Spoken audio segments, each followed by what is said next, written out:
구약 성경에서 삶의 지혜를 다루는 성경이 잠언이라면 신약 성경에서 삶의 지혜를 소개하는 성경은 야고보서입니다. 그래서 우리는 야고보서를 읽어갈 때 우리의 삶이 어떠한지를 점검해 가면서 읽어갈 수 있는데요. 오늘 함께 나누는 말씀들을 우리의 마음에 펼쳐놓고 야고보를 통해 말씀하시는 하나님의 마음을 한번 생각해 보며 우리의 삶에 그 말씀들을 적용해 가는 그런 시간이 되었으면 좋겠습니다. 야고보는 오늘 말씀을 통해 하나님께 속한 것과 하나님을 대적하는 사탄에게 속한 것이 무엇인지를 우리에게 말씀하고 있습니다. 특별히 야고보는 자신의 서신에서 하나님께 속한 것은 시험으로, 사탄에게 속한 것은 미혹으로 분명하게 구분해서 말하고 있는데요. 헬라어에서 어떤 것에 대한 근원을 가리키는 단어가 있습니다. 아포라는 단어인데요. 야고보는 시험이 하나님으로부터 비롯되는 것, 즉 우리에게 주어지는 시험의 근원이 하나님임을 분명히 밝히기 위해서 이 단어를 사용합니다. 그런데 여기에 좀 재미난 부분이 있습니다. 시험의 근원이 하나님께 있음을 말한 야고보는 미혹의 근원이 사탄에게 있음을 말해야 하는데요. 그래서 야고보는 아포라는 동일한 단어가 아닌 휘포라는 새로운 단어를 사용하고 있습니다. 그렇다면 왜 이것이 재밌는 것일까요? 야고보는 아포와 휘포라는 전혀 다른 두 단어를 사용해서 하나님께 속한 것과 사탄에게 속한 것을 구분하고 있기 때문인데요. 우리의 말로는 똑같이 표현됩니다. 어디에 속한 것, 어디에 무엇에 의해서라는 말로 동일하게 표현되지만 야고보는 이런 헬라어의 기능을 적절히 사용해서 하나님과 사탄을 구분하고 있기 때문에 그렇습니다. 다시 말해서 야고보는 거룩하신 하나님께 속한 것과 죄의 근원인 사탄에게 속한 것을 단어 하나조차에서도 섬세하게 구별하면서 기록하고 있는 것을 볼 수 있는데요. 저는 이 부분을 헬라어로 읽어가면서 하나님 앞에서 하나님의 것을 붙잡고 선택한다는 것은 어쩌면 큰 것이 아닌 작은 것을 철저하게, 마치 야고보가 이 서신을 쓸 때 전치사 하나도 신경을 써서 글로 남긴 것처럼 그러한 섬세함과 철저함이 필요하다는 생각이 들었습니다.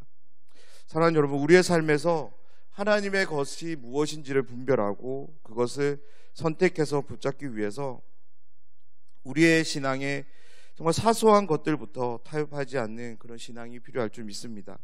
우리가 쉽게 내뱉는 외마디의 말, 그리고 마치 물을 마시는 것 같은 그런 자연스러운 행동에 하나님을 생각하는 마음이 깃들 수 있다면 우리의 삶에 하나님의 것이 무엇인지를 분별하고 그것을 선택하는 삶은 서서히 일어나게 될 줄 믿습니다.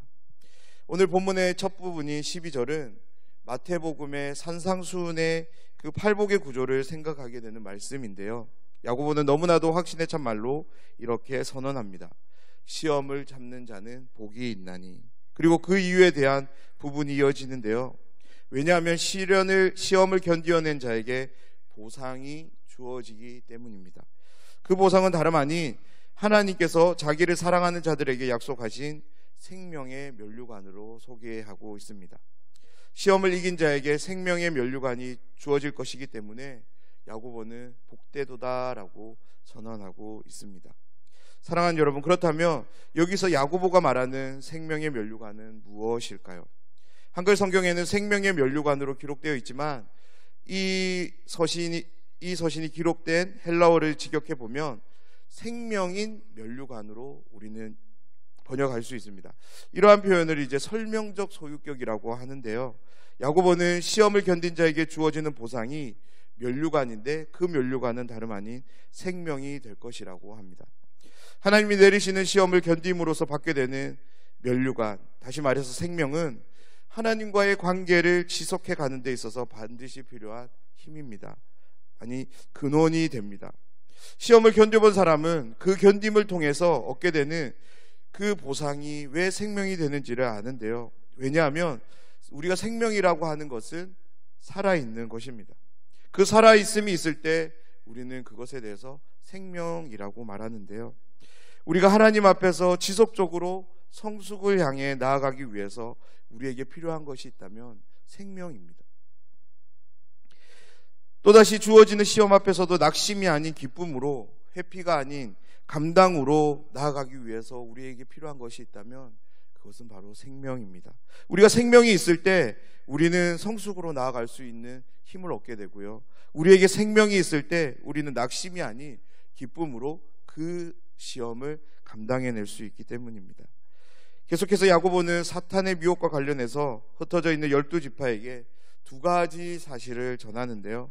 첫 번째는 미혹은 언제나 존재한다는 겁니다.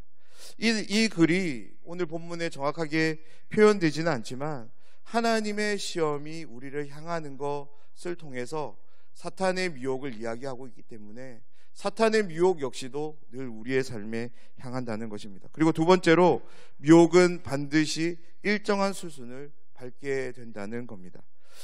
사탄이 우리에게 내리는 미혹, 그것은 결코 한순간에 일어나는 것은 아니라는 거예요.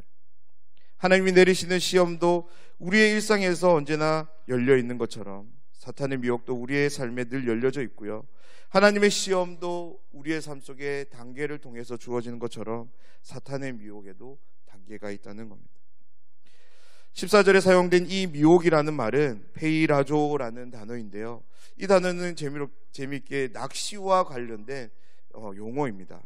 그래서 그 고대 사람들은 이 미혹을 어떻게 이해를 했냐면 낚시하기 위해서 미끼를 꿰는 것으로 이들은 이해를 했습니다.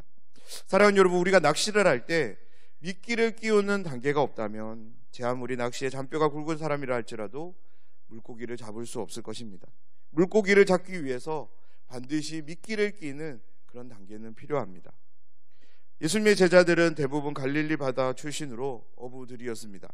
야고보가 어부인지 아닌지 우리가 알 수는 없지만 그는 바닷가의 상황들, 특별히 낚시에 대한 일반적인 지식들을 가지고 있었을 겁니다. 무엇보다 예수님의 제자들과 함께 하면서 낚시의 잔뼈가 굵은 그들로 인해서 낚시의 원리를 훤히 깨고 있었을 것입니다. 그래서 야고보는 그러한 지식을 사용해서 14절에서 미혹이라는 단어를 이야기하는데요, 그러면서 야고보가 미혹의 아주 중요한 단계를 이렇게 소개합니다. 그것은 뭐냐면 바로 자기 욕심에 끌리는 단계가 있다라는 거예요. 우리는 처음부터 미혹되지 않고요, 미혹이 되기 전에는 반드시 자기 욕심에 끌리는 단계가 있다라는 거예요. 자기 욕심이라는 미끼가 있고 그 미끼를 문 사람이 미혹에 당하게 된다라고 오늘 말씀하고 있습니다. 여기서 우리는 미혹에 대한 영적 진리 한 가지를 발견하게 되는데요, 미혹에 빠지기 전에 반드시 있는 자기 욕심. 만약에 우리가 우리 내면을 살펴서 우리 안에 나의 욕심이 있는 것을 발견할 수 있다면, 우리가 그것을 내려둘 수 있다면 우리는 미혹에 넘어가지 않을 수 있겠다라고 말씀드리고 싶습니다. 사랑하는 여러분, 야고보가 전하는 다음 말씀인 15절 말씀은 우리가 꼭 암송했으면 하는데요, 욕심이 잉태한즉 죄를 낳고요, 죄가 장성한즉 사망을 낳느니라. 아멘. 우리 안에 싹튼 욕심은 그냥 그 욕심으로 머물러 있지 않고 죄로 나아가게 됩니다. 그리고 죄는 우리 안에서 계속적으로 자라나고요, 사망에 이르게 될 거라고 말하고 있습니다. 다시 말해서 미혹의 마지막은 사망이라고 우리에게 말씀합니다. 사랑하는 여러분, 여기서의 사망은 하나님과의 관계의 단절, 영적인 사망인데요, 영적인 사망은 곧 신자의 삶에서 생명이 끊어지는 것을 의미합니다. 시험을 통과하여 하나님은 우리에게 생명을 내리는 데 반해서 사탄은 미혹을 통해서 하나님이 내리신 그 생명을 거두어감을 우리는 오늘 말씀을 통해서 확인할 수 있습니다. 그래서 야고보는 16절에서 이렇게 말씀합니다. 내 사랑하는 형제들아 속지 말라라고. 그렇습니다. 우리의 마음에서 만들어지는 것이 욕심입니다. 그 욕심이 아무리 그럴듯해 보인다 할지라도 우리가 그것을 곧바로 붙잡지 않는 삶이 되면 좋겠습니다. 잠언 14장 12절에 이런 말씀이 있습니다. 어떤 길은 사람이 보기에 바르나 필경은 사망이라. 사랑하는 여러분, 우리의 육체를 너무 신뢰하지 마시기 바랍니다. 우리가 제 아무리 그럴듯해 보인다 할지라도, 우리가 꽤 좋은 사람처럼 여겨진다 할지라도 내 안에 타락한 본성이 있음을 잊지 않으셨으면 좋겠습니다.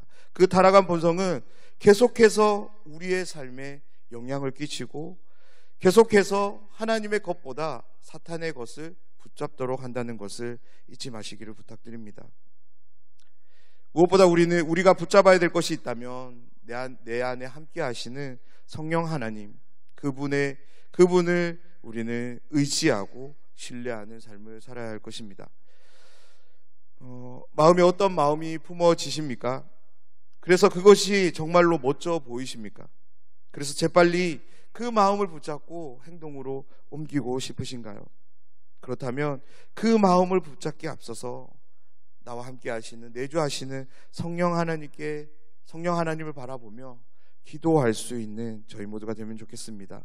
성령 하나님을 의지하며 기도로 나아가는 모든 분들께 하나님은 분별의 은혜와 함께 더 좋은 마음과 길로 안내해 주실 줄 믿습니다. 그래서 17절에서 야고보는 이렇게 말씀합니다. 온갖 좋은 은사와 온전한 선물이 다 위로부터, 빛들의 아버지로부터 내려온다라고. 사랑하는 여러분, 우리의 일상에서 이 말씀에 대한, 특별히 야고보서 17장 18절에 대한 이 말씀에 대한 분명한 믿음과 확신이 있기를 간절히 소원합니다. 하나님은 우리의 삶에, 내 삶의 주인이 되시고 아버지가 되십니다. 그러하기에 우리의 삶을 지키시고 보호하시며 우리의 삶이 어디로 나아가야 될지를 안내하시며 친히 동행으로 함께 해주시는 좋으신 분이십니다. 그 하나님께서는 우리의 그 삶이 풍성한 삶, 하나님과 함께하는 삶이 되어질 수 있도록 온갖 좋은 은사와 온전한 선물을 우리에게 내려주시는 분이십니다. 이 말씀이 드러내는 하나님에 대한 신뢰가 우리의 삶에 함께한다면 우리는 어떤 삶을 살 수 있을까요? 결코 우리의 마음에 품어지는 욕심을 붙잡고 그 미끼를 물무로 미혹으로 나아가는 삶이 아니라, 당장에는 그것이 시험으로 보일지 모르겠지만 그 시험을 하나님 안에서 감당하고 그 결과로 하나님이 내리시는 생명의 면류관을 받아 누리는 삶이 될 줄 믿습니다. 18절에서 야고보는 하나님이 우리에게 하나님 안에 있는 그 풍성함을 삶으로 내려주시기 위해서 자기의 뜻을 따라 진리의 말씀으로 우리를 낳으셨다라고 말씀하고 있습니다. 사랑하는 여러분, 예수님을 믿는 모든 신자는 하나님 아버지의 뜻을 따라 나아진 존재들입니다. 다름 아닌 진리의 말씀으로 나아진 존재들입니다. 이것을 믿으시나요? 그렇다면 나의 삶은 어떠해야 될까요? 나의 탄생의 근거가 되게, 나의 탄생을 합당케 한 그것들을 붙잡는 삶이 되어야 될 줄 믿습니다. 그러기에 우리는 하나님의 뜻을 따라 살아가야 되고요, 그러기에 우리는 하나님의 진리의 말씀을 붙잡고 살아가야 합니다. 오늘 함께 나눈 이 말씀을 다시 한번 천천히 읽으시면서 묵상해 보셨으면 좋겠는데요, 그리고 한 구절의 말씀이라도 마음에 새기며 그 말씀을 붙잡고 살아가는 오늘 하루가 되기를 간절히 소원합니다. 이러한 원함을 가지고 기도하며 하나님께 나아가는 모든 심령들에게 하나님께서 풍성한 은혜로 함께해 주실 줄 믿습니다.